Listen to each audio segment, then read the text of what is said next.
जनतेचं मत झालं आहे आणि मला वाटतं की मागच्या निवडणुकीपेक्षा 7-8% मतं वाढतील असं मला दिसत आहे. महाराष्ट्रातली आणखी एक जागा संभाजीनगर, तिथला देखील एक तिढा कायम.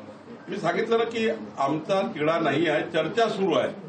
तिढा टोकाचा असतो, काही तिढा नाही आहे, चर्चा सुरू आहे आणि ती 5-10 मिनिटात संपेल अशी चर्चा आहे. नवनीत राणेंचा प्रवेश सुप्रीम कोर्टामुळे रखडला आहे का? भाजप प्रवेश करणार होत्या त्या संख्येतून नवनीत राणा.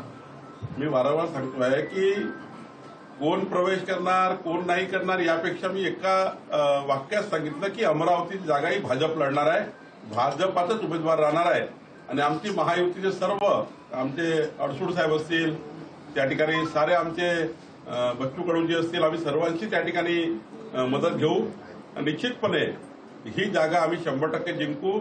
आम्ही सर्वांची महायुतीच्या घटक पक्षाची मदत घेऊ आणि मला वाटतं सर्व महायुतीचे घटक पक्ष आमच्या उमेदवाराला मदत करतात. संभाजीनगरमध्ये तुम्ही म्हणजे भाजप किंवा शिवसेना उमेदवार देण्यापेक्षा जो जिंकून येईल त्याला प्राधान्य देतात. मी वारंवार सांगतोय सर्वच जागेवर आम्ही चर्चा करतो आहे. काही भाजपच्या जागा सोडाव्या लागतील तर आम्ही त्या ठिकाणी बारामती आता राष्ट्रवादीकडे जाणार आहे. तर अशा अनेक जागा आहेत ज्या ठिकाणी आम्ही जिंकणार आहोत. त्या ठिकाणी राष्ट्रवादी जिंकू शकते, त्या ठिकाणी शिवसेना जिंकू शकतं. सर्वांचं महत्व कायम ठेवून, कारण 13 खासदार घेऊन एकनाथजी मागच्या वेळी त्यांनी आपला शिवसेना एक पक्ष तयार केला. त्यानंतर अजितदादांनी 42-43 आमदार घेऊन त्या ठिकाणी आपला पक्ष तयार केला आणि त्यामुळे मला असं वाटतं की एवढी प्रतिष्ठा त्यांची आहे तर प्रतिष्ठेप्रमाणे त्यांना सुद्धा आपल्यासोबत ठेवलं पाहिजे अशी भारतीय जनता पार्टीची भूमिका आहे. तिन्ही पक्षाची यादी जवळपास कधी येईल कारण की 2च दिवस आहे उमेदवारी अर्ज भरायला पहिल्या टप्प्यासाठी. 5 मिनिटात संपेल एवढं सोपं आहे. आम्ही चर्चा करतो आहे, चाचपणी करतो आहे आणि आमचे सर्व राज्याचे नेते आणि केंद्रीय नेतृत्व यामध्ये पुढाकार घेऊन लवकरच या ठिकाणी जागा वाटप जवळपास झालंच आहे. पण जे काही उमेदवार आहे त्या उमेदवाराची यादी प्रसिद्ध होईल असं मला वाटतं. बावनकुळे साहेब, आपण जसं सांगताय चाचपणी सुरू आहे, अगदी अखेरच्या टप्प्यात आहे, पण मनसेच्या एंट्रीमुळे या चाचपणीला वेळ लिस्ट जाहीर करायला उन्हाळ्यामुळे वेळ होत नाही आहे. 5 मिनिटात संपेल अशी स्थिती आहे आणि आमची आता अंतिम चर्चा झाली आहे. निश्चितपणे लवकरच शिक्कामोर्तब होईल. कुठले मुद्दे घेऊन तुम्ही मतदारांपर्यंत जाताय या निवडणुकीमध्ये? मी सांगितलं वारंवार, माननीय प्रधानमंत्री मोदींच्या सरकारने 10 वर्षात गरीब कल्याण, मध्यमवर्गीयाच्या कल्याणाच्या विकासाच्या योजना महाराष्ट्राला जे 10 वर्षात मिळालं ते 50 वर्ष मिळालं नाही. आमच्याकडे आकडेवारी आहे, म्हणजे 50 वर्षात घरकुलं किती लोकांना मिळाले, आमच्या सरकारमध्ये किती मिळाले मी सर्व जाहीर करणार आहे. अन्नधान्याची आज राज्यामध्ये 7 कोटी लोकांना मोफत अन्न मिळत आहे केंद्र सरकारकडनं.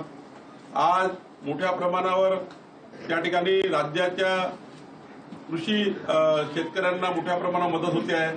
आता 8 लक्ष शेतकऱ्यांना अॅग्रिकल्चर पंप, सौर ऊर्जेचे पंप सरकार देणार आहे. अशा अनेक योजना आहेत. 45 योजनाच्या माध्यमातून महाराष्ट्राच्या शेतकऱ्यांना, शेतमजुरांना, आर्थिक दुर्बल घटकांना मोदीच्या सरकारने न्याय दिला. 45 योजनाच्या माध्यमातून. या 45 योजनेचे लाभार्थीचा डेटा जर घेतला, हा डेटा इतका मोठा आहे की आम्ही या डेटा जो आम्ही घरोघरी चाललो आहे आणि मोदींचा नमस्कार सांगतो आहे. आणि जेव्हा मोदींचा नमस्कार सांगतो तेव्हा जनता ज्या पद्धतीने आमचं स्वागत करतो, आम्हाला मतदान करण्याकरता त्यांच्या मनातून जी त्यांच्या चेहऱ्यावरून दिसत आहे, मला वाटतं 7-8% मतं वाढतील. ही स्थिती महाराष्ट्रामध्ये तयार होईल आणि 51% मतं घेऊन महाराष्ट्रामध्ये 45+ महायुती होईल. विकसित भारताच्या संकल्पाला, मोदीजीच्या संकल्पाला, विकसित भारताकरता लोक मतदान करतील. जनतेलाही कळतं देशाचं पंतप्रधान कोण व्हावं, तुम्हालाही कळतं कोण व्हावं. जेव्हा आमचे पत्रकार बंधू मतदान करायला जातील, तुम्ही सुद्धा विकसित भारताच्या संकल्पाला, मोदीजींना साथ द्याल असं मला वाटतं. एकनाथ खडसे लढणार नसल्यामुळे रक्षा खडसे यांची उमेदवारी बदलली जाईल अशा पद्धतीची चर्चा होऊ लागली. एकनाथराव खडसे साहेबांनी सांगितलं की त्यांच्या प्रकृतीच्या कारणाने लढणार नाही आहे, त्यामध्ये त्यांनी पूर्वीच सांगितलं आहे. आणि रक्षाताई खडसे सिटिंग खासदार आहेत, काही नवीन खासदार आम्ही देतो आहे का?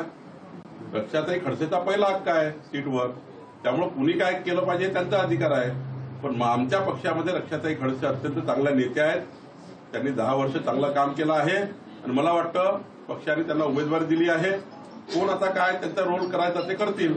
पण आमचा क्लिअर आहे की पक्ष लक्षात यायचं हे पहिल्यापासून सीट हे त्या ठिकाणी आम्ही दिलंच आहे. त्यामुळं यात काही नवीन नाही आहे. जंगलराजचा आरोप केला संजय राऊतांनी पुन्हा रोज काहीतरी. संजय राऊताबद्दल आमचे नितेश राणे बोलतील. विजय वडेट्टीवार आणि नाना पटोले यांना लोकसभा लढवण्यासाठी वरिष्ठांनी सांगितले, मात्र त्यांची इच्छा नाही. त्यामुळे कुठेतरी महाविकास आघाडीचा जागा जो तिढा आहे तो अडलाय असं दाखवलं की मला लढायचं नाही. त्यामुळे जागा वाटपाचा तिढा अडलाय अशी चर्चा आहे. आमचे आशिष देशमुख जी आले आहेत ते नाना पटोले आणि विजय वडेट्टीवार बद्दल बोलतील. बीजेपी किस मुद्दे पर लेकर चुनाव लड़ेंगी 2024 का और क्या एजेंडा रहेगा? देखिए, माननीय प्रधानमंत्री मोदी जी ने 10 साल में मध्यम वर्गीय आर्थिक दुर्बल परिवारों के लिए 45 योजनाएं केंद्र सरकार ने देश के और राज्य के हित के गरीब आदमी के लिए और सबके लिए तैयार की है. किसानों के लिए तैयार की है, व्यापारी के लिए तैयार की है. ऐसा कोई वर्ग नहीं देश का और महाराष्ट्र का जहां पर मोदी जी ने उनकी सरकार से योजना के माध्यम से इस देश के 25 करोड़ लोगों को गरीबी के ऊपर लाने का काम मोदी जी ने किया है. हमारे पास सारे आंकड़े हैं, हमारे पास सारे लाभार्थियों की सूचियां है.